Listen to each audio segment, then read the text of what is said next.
Good morning and welcome back to a new day of daily updates across all of the major dollar pairs. Starting off with DXY on the daily time frame, we can see we've had that break of structure, and that's the current swing range that we're trading within. Now on this data feed, we have liquidated this high here. We are trading after this break of structure, and therefore it would make sense to start heading down lower to some points of daily liquidity that could then fuel that next move up.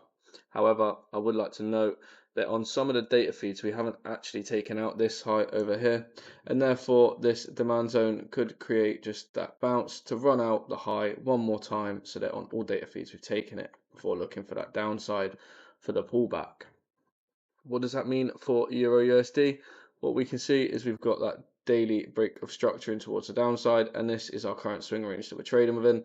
Now, similar to DXY, that is the supply zone that is in control. However, because there is no liquidity within this move, and we are trading after this break of structure and after grabbing significant liquidity, it would make sense for us to start trading up higher towards major points of liquidity on the daily, where we can then start looking for that next short position.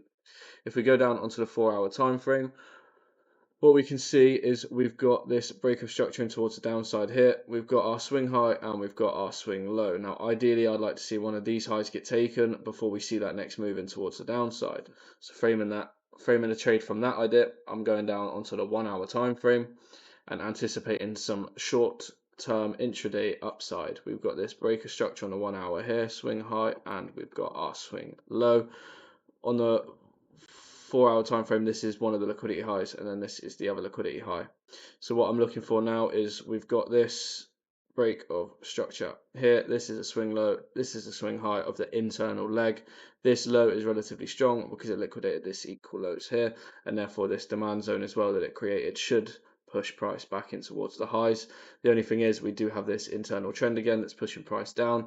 So what I am waiting to see is a liquidation of this low and then a break of the demand zone. So say, for example, we push back up a little bit, come back down to take it. I then want to see this high get taken before then looking to scale in on a long position up towards this first liquidity high here.